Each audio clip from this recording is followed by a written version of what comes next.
अस्सलाम वालेकुम friends. Dear friends, आज फिर हम इंफॉर्मेशन टेक में एक नई सबक आमूज़ वीडियो के साथ हाजिर हैं। फ्रेंड्स, आज की इस वीडियो में हम आपको हज़रत याह्या अलैहिस्सलाम की ज़िंदगी और आपकी आखिरत की फ़िक्र के बारे में मालूमात फ़राहम करेंगे कि किस तरह हज़रत याह्या अलैहिस्सलाम आखिरत की फ़िक्र में रोते रहते थे और कई रोज़ घर ना आते थे, जिसकी वजह से आपके वालिदैन अक्सर परेशान रहते थे। हज़रत याह्या अलैहिस्सलाम अपने वालिद हज़रत ज़िक्रिया अलैहिस्सलाम की तरह अल्लाह के बरगुज़ीदा नबी थे।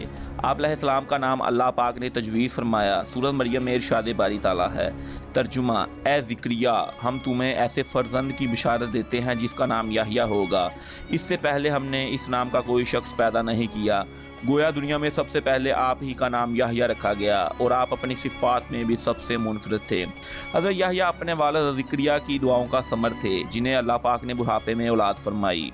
हज़रत याह्या की वालदा ईशा और हज़रत मरियम की वालदा हिना आपस में हकीकी बहनें थीं। यूँ हज़रत याह्या और हज़रत ईसा आपस में खालाजाद भाई थे। नीज़ हज़रत याह्या अलैहिस्सलाम हज़रत ईसा से उम्र में 6 माह बड़े थे।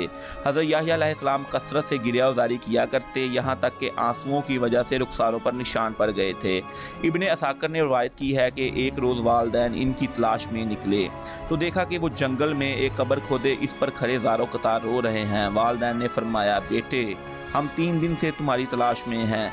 इस पर आप अलैहिस्सलाम ने आखिरत के हवाले से ऐसी पुर असरार गुफ्तगू की कि वालिदैन रो पड़े। हज़रत याह्या अलैहिस्सलाम बेहद हलीम, रकीकुल क़ल्ब, पाक बास, आबिद व मुत्तकी और शीनी कलाम थे।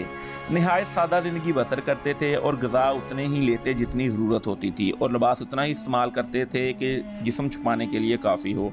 इन्हें जंगलों, बियाबानों और वीरानों से मोहब्बत थी। अपनी ज़िंदगी का ज़्यादातर हिस्सा इन्होंने वहीं गुजारा, जहाँ दरख्तों के पत्ते और शहद को बतौर ग़िज़ा तनावुल फरमाया करते थे। जब प्यास लगती थी तो नहर का पानी पी लिया करते थे और इन्होंने अपनी सारी ज़िंदगी शादी ना की। हज़रत ईसा अलैहिस्सलाम ऊन का लिबास पहनते, इसके बरक्स हज़रत याह्या अलैहिस्सलाम जानवरों के बालों का लिबास पहना करते थे। दरहम व दिनार ना थे, ना कोई गुलाम, ना बांदी, कोई मखसूस ठिकाना भी ना था। जहाँ रात हो जाती वहीं बसेरा कर लेते थे। हज़रत जिब्रील अमीन अलैहिस्सलाम जंगल ही में वही लेकर हाजिर हुए। हज़रत अब्दुल्ला बिन मुबारक फरमाते हैं कि बच्चों ने हज़रत याह्या को बचपन में कहा, आओ चल कर खेत कूद करें। तो आप अलैहिस्सलाम ने फरमाया, हम खेल कूद के लिए पैदा नहीं किए गए। हज़रत रुबी अनस फरमाते हैं कि हज़रत ईसा अलैहिस्सलाम की नबूवत सबसे पहले तस्लीम करने वाले भी हज़रत याह्या थे।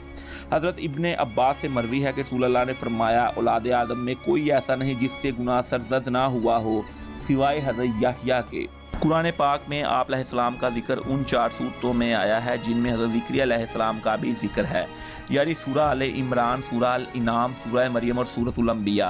अल्लाह अज़्ज़ व जल ने हज़रत याह्या अलैहिस्सलाम पर वही नाज़िल फरमाई, ए याह्या, हमारी किताब मजबूती से थाम और हमने उनको लड़कपन ही में तनाई अता फरमाई थी और अपने पास से शफ़क़त और पाकीज़गी भी, और वो परहेज़गार थे और माँ बाप के साथ हुस्न सलूक करने वाले थे और सरकश और नाफरमान नहीं थे। और इन पर सलाम हो जिस दिन वो पैदा हुए और जिस दिन वफ़ात पाएंगे और जिस दिन ज़िंदा करके उठाए जाएंगे।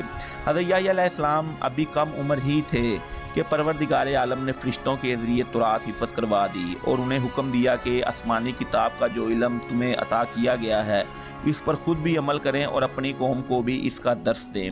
इसके साथ ही इन्हें बचपन ही में इल्म व दनाई, अक्ल व हिकमत, तहारत व पाकीज़गी और इनमें वो तमाम खूबियाँ यकजा कर दी गईं जो एक नेक पारसा और साहिब ईमान बंदे की शान हैं। गुनाहों, नाफरमानियों और सरकशी से कोसों दूर, वालिदैन के फरमा बरदार और मखलूक खुदा के खिदमत गुजार। हज़रत याह्या अलैहिस्सलाम अपने वालिदैन ही नहीं बनी इसराइल के लिए भी अल्लाह ताला का एक बहुत बड़ा इनाम थे। हज़रत याह्या अलैहिस्सलाम को अल्लाह की तरफ से तीनों हालतों में सलामती मिली, यानी पैदाइश के दिन, मौत के दिन और यौम हशर के दिन। दरअसल ये तीनों मौक़े किसी भी इंसान के लिए सख्त वहशतनाक हैं। इंसान माँ के पेट से निकलते ही एक नई दुनिया देखता है जो उसकी मुख्तसर सी तारीख दुनिया से बहुत ज़्यादा मुख्तलिफ होती है। मौत के दिन इसका वास्ता एक और दुनिया से पड़ता है। फिर जब इसे कब्र से ज़िंदा करके उठाया जाएगा तो वो अपने आप को मैदान हशर की होलनाकियों में गिरा हुआ पाएगा। बस इस आयत में इन तीनों मुकामात और मौक़े पर अल्लाह ताला की तरफ से याह्या की सलामती का ऐलान किया गया। सूरह आले इमरान की आयत 39 में अल्लाह तबारक व तआला ने हज़रत याह्या की 5 सिफ़ात का जिक्र फरमाया है। इरशाद बारी ताला है, अभी वो इबादत गाह में खड़े नमाज ही पढ़ रहे थे कि फ़रिश्तों ने आवाज़ दी कि ज़िक्रिया, अल्लाह पाक आपको याह्या की बिशारत देते हैं जिनके अहवाल ये होंगे कि वो कलमतुल्लाह یعنی حضرت عیسیٰ علیہ السلام کی نبوت کی تصدیق کرنے والے ہوں گے۔ نمبر 2 مقتدائے دین ہوں گے، اور تیسرا اپنے نفس کو لذات سے بہت دور رکھنے والے ہوں گے، اور نمبر 4 نبی بھی ہوں گے، اور نمبر 5 اعلیٰ درجے کے شائستہ ہوں گے۔ مولانا اشرف علی تھانوی فرماتے ہیں کہ حضرت عیسیٰ علیہ السلام کو کلمۃ اللہ اس لیے کہتے ہیں کہ وہ محض اللہ تعالیٰ کے حکم سے خلاف عادت بلا واسطہ باپ پیدا کیے گئے ہیں۔ اس طرح اپنے نفس کو لذتوں سے روکنے میں سب مباح خواہشات سے بچنا شامل ہے، جیسے اچھا کھانا، اچھا پہننا، نکاح کرنا وغیرہ۔ ضبط نفس کی صفت بیان کرنے سے بظاہر یہ معلوم ہوتا ہے کہ افضل طریقہ یہی ہے، حالانکہ احادیث سے نکاح کی فضیلت ثابت ہے۔ اس معاملے کی تحقیق یہ ہے کہ جس شخص کی حالت حضرت یحییٰ کی سی ہو کہ اس پر آخرت کا خیال اس قدر غالب آ جائے کہ بیوی کی ضرورت محسوس کرے اور نہ ہی بیوی بچوں کے حقوق ادا کرنے کی فرصت ہو، تو ایسے شخص کے لیے یہی افضل ہے کہ شادی نہ کرے۔ اسی وجہ سے جن احادیث میں نکاح کی فضیلت آئی ہے، ان میں یہ بھی قید ہے جو آدمی نکاح رکھنے کی ضرورت رکھتا ہو اور زوجیت کے حقوق ادا کر سکتا ہو تو اس کے لیے نکاح کرنا افضل ہے، ورنہ نہیں۔ حضرت حارث اشعری سے مروی ہے کہ رسول اللہ صلی اللہ علیہ وسلم نے فرمایا، اللہ تعالیٰ نے حضرت یحییٰ کو 5 باتوں کا حکم فرمایا، ان پر عمل کرو اور بنی اسرائیل کو بھی عمل کرنے کا حکم دو۔ لہذا انہوں نے بنی اسرائیل کو بیت المقدس میں جمع کیا اور ارشاد فرمایا۔ اللہ پاک نے 5 باتوں کا حکم دیا ہے۔ نمبر 1 اللہ کے سوا کسی کی عبادت نہ کرو۔ نمبر 2 میں تمہیں نماز ادا کرنے کا حکم دیتا ہوں۔ نمبر 3 میں تمہیں روزہ رکھنے کا حکم دیتا ہوں۔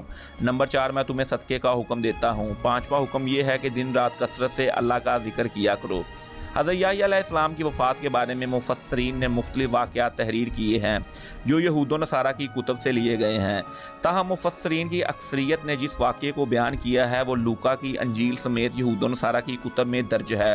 اس کا خلاصہ یہ ہے کہ یہودیہ کا بادشاہ ہیرود ایک عیاش شخص تھا جس کی وجہ سے پورے ملک میں فسق و فجور پھیل رہا تھا۔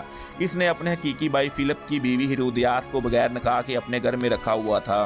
حضرت یحییٰ علیہ السلام چونکہ نبی تھے اور دعوت حق کا فریضہ سر انجام دیتے تھے، انہوں نے بادشاہ کی ان فحش حرکات کے خلاف آواز بلند کی جس کے نتیجے میں انہیں گرفتار کر کے قید خانے میں ڈال دیا گیا۔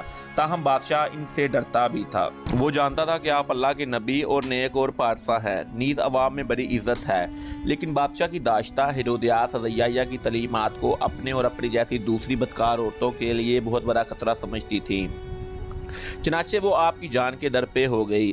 اسی اثنا میں بادشاہ کی سالگرہ کے سلسلے میں محل میں رقص و موسیقی کی محفل جمی، جس میں ہیرودیاس کی جوان سال خوبصورت بیٹی نے رقص کے ہیجان کے سیر چلا کر بادشاہ کو اپنے جال میں پھنسا لیا۔ بادشاہ نے خوش ہو کر اس سے کہا، مانگو کیا مانگتی ہو؟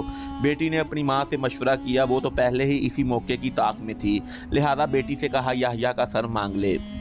بیٹی نے بادشاہ کے سامنے ادب سے جھک کر عرض کیا، اے بادشاہ سلامت، مجھے یحییٰ کا سر تھال میں رکھ کر منگوا دیجیے۔ بادشاہ یہ سن کر غمگین تو ہوا، مگر محبوبہ کی بیٹی کی فرمائش کیسے رد کر سکتا تھا؟ چنانچہ اس نے فوراً قید خانے سے یحییٰ کا سر کٹوا کر منگوایا اور ایک تھال میں سجا کر محبوبہ کی رقاصہ کی بیٹی کی نظر کر دیا۔